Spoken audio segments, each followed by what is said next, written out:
Well, good morning, everybody. Welcome back to the channel. This is February the 10th, I believe, of 25. And yes, I'm still sitting on this old D3400 block.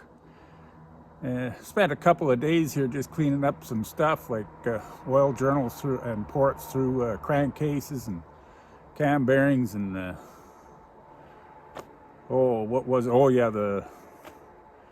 decompression blocks, etc., to get those things functioning. They were totally seized up. And the rocker assemblies on the head, they're plugged up. The oil lines going to were just full of sludge. So we got all that cleaned up, and that was a very dirty darn job. I actually had to wash my darn kit here so I could continue on. Anyway, we just took an initial look at the bores of this motor, so I'm going to go ahead and get the torch going, and we will get these cylinders warmed up so we can get a wire brush in there and kind of scrape her up clean, get the hone going, and see what we're going to end up with. I'll see if I can throw a little bit of light there. You can see this is number 1. This is a condition of number 2. This is the condition of number 3, which is the better one so far. Can't really see it with the light I got, but and then this one here, number 4, and it has a distinct ring of probably, I'm thinking, ice and whatnot in there, and some rust and whatnot. So we're going to start with, I'm going to get the propane torch going, warm these bores up, and then we'll try to clean them out by hand, a wire brush, just get rid of that massive ring of rust or frost or whatever it is. Then we'll get the hone going.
Yeah, I think they're thawed out. They're kind of warm to the touch. Don't want to get, no need to get them too hot. So I'm just going to get my wire brush we use for welding, and then just take some of that debris down.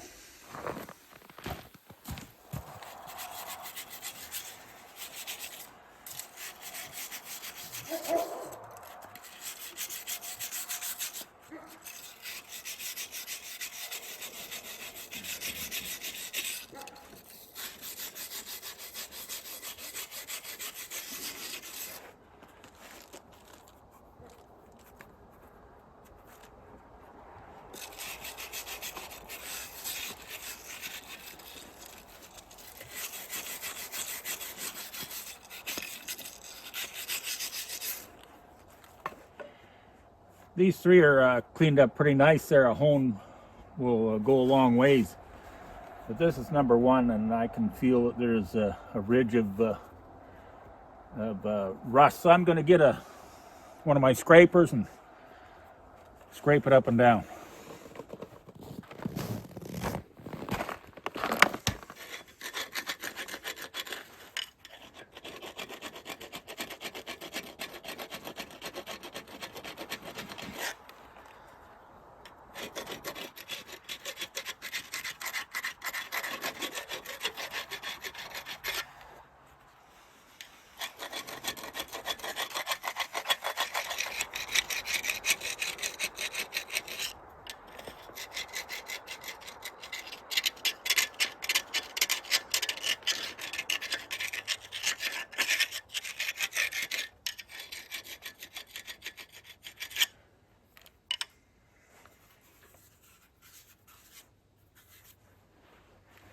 I'm going to go get my hone. This one here, I don't know if we can clean her up. But we're going to try. Okay, after running a hone up and down there, this is number 4. Looks better than what it actually is in real, looking at it with your eyes. This is number 3, and it looks pretty good as well. But number 2 over here, you can see there's a lot of pitting going on in there. And number 1 will be the absolute worst. It's almost like it's cavitated, so they're pitted. So there ain't no saving these liners. We'll have to be looking for another set.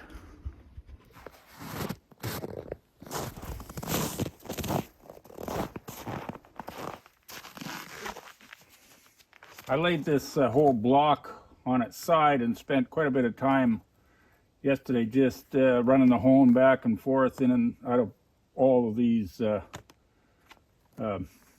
liners.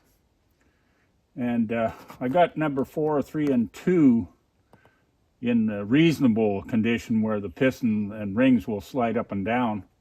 But number 1 is a total wreck. There's a great big line in there. There's no way that any amount of honing is going to take that out. It's not going to accept it'll accept a piston, but it'll sure rip apart the rings, that's for sure. So it does need to be replaced. But what I did find out is this piston has all the rings removed, and not one of them, I think one of them I saved, and the other ones, they're so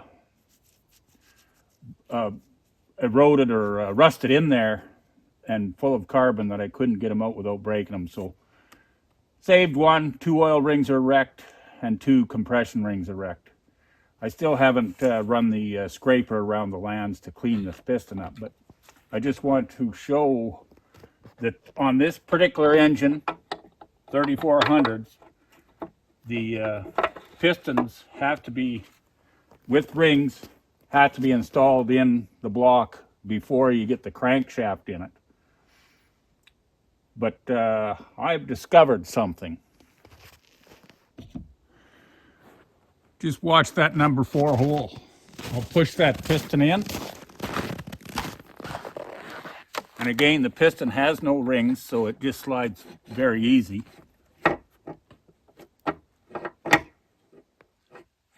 And it'll come all the way out to where the wrist pin is just starting to show.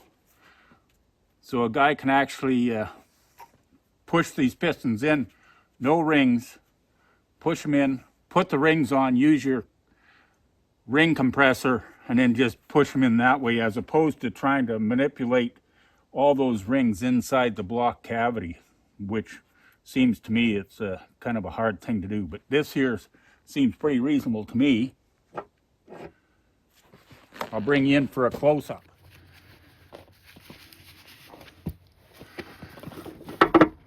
Now, as I push the piston right as deep as it'll go, because it will not go right, the rod will not go right through the liner, because the boss of the rod, the end of the rod, is way bigger than the liner, so it will not go in there. So you have to put your piston in from the inside of the block, push it up right through, and then I'm going to put my rings on here, ring compressor on, push it back down. There you go, it'll be installed.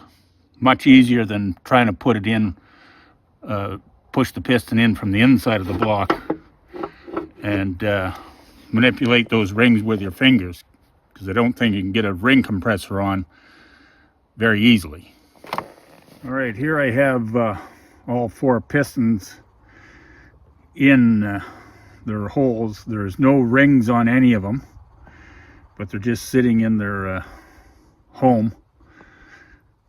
I took all the rings off. I got no oil rings that I could save, but I got most of the compression rings. I just haven't put them on. So anyway, I think they're oriented. The pistons are oriented, so is the valve detents are going to line up with the valves on the head.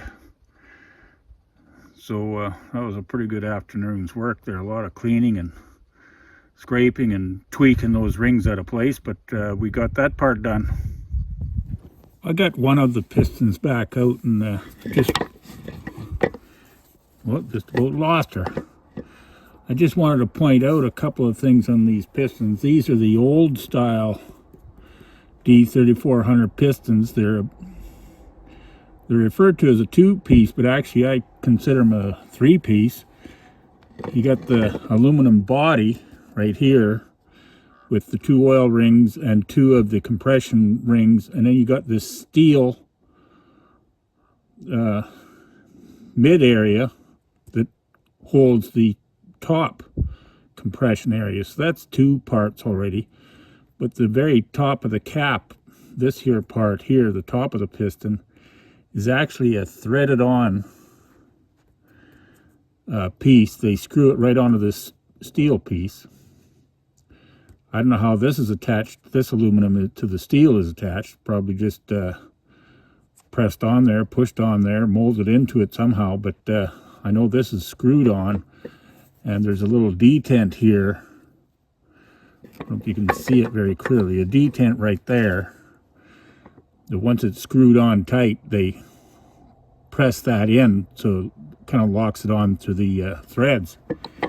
But all four of these pistons are failing in that you can see there's a ring around here, just about 3/8 of an inch in around from the outside edge of the piston, and they're all four like that. It's cracking and parting, so these pistons are at the end of their life. Plus there's a bunch of pitting. All four of them have various stages of pitting in them, so they're to the end of their life, that's for sure. Well, here I am sitting on my perch again, the D3400 block, standing on its upside down, inverted. So I got the crankcase area here. That's the next step. And if you haven't guessed what I'm going to be doing with this thing, well, I'm going to just say flat out that in the teardown, realized that wow, the pistons were seized up so bad that maybe 3 of the liners are sort of workable, but the one is definitely garbage. I need to replace those liners, and I don't have a set of those. The main bearings are not too bad. The crank is savable by just sending it in, get the rod journals dressed up a bit, ground down a little bit. And I do have a set of rod bearings to put into this engine. I do not have any good rings to put on. So what I did was, as indicated earlier in the video, I stuck the pistons through and I just put 2 compression rings. That's all I had, 2 each. I had 8 compression rings that I could save, none of the oil rings. So I got those put on, and it's sitting in here, connected to the rods and everything, ready. I'm going to put the crank on. But like I was saying earlier, if you haven't already guessed, I'm just going to put this engine back together for storage. Just keep all the parts in one place, buttoned up, and that's the best place for storage I know of. I can put them in boxes all over the darn place, and sure enough, they'll be lost. So if I bolt them all back together, I plan on acquiring a couple of parts engines, and should be able to get one out of those, a total of 3 engines. It's going to be a runnable engine. I wanted to keep this here block and the back end of that machine I got, because this is a early run on the D2s. This is the first year. This is 1938, so it's the first year that a D2 was produced. Toward the end of 1938, according to the serial number, but it's still the first year of production on this machine, so I want to maintain the block and the transmission case. Surprisingly, those are two of the castings that I've noticed in the teardown that have been broken and brazed up. Almost every other accessory or whatever has been mangled somehow. So if I want to restore a 1938 machine, I've got the most important parts, block and transmission housing. So anyway, that's the plan. I'm just going to, from this point on, I'm going to put everything back together. I'm not going to get too crazy with making and replacing gaskets and crush washers and whatnot, but I am going to blow everything out, all the oil lines, oil passages, you know, just make sure I can pass air through everything, because I do plan on putting this machine back together. I want to run the pony motor that belongs to this machine, and to do that I'm going to have oil in the crankcase, fluid in the cooling system, so I can run the pony, and I'm going to turn it over. And if I know myself right now, if it turns over and starts putting smoke to her, so I'll probably end up starting it, if it will, on 2 rings per piston. You know, I doubt it, but all I want to do is to put it back together, keep it all in one place for storage, put it back on the machine, and park the machine somewhere until I do acquire those other 2 engines. So that's all I got for now. If you like my videos, just please like and subscribe, and above all, comment. I sure appreciate you following along. So we'll see you in the next one. Bye for now.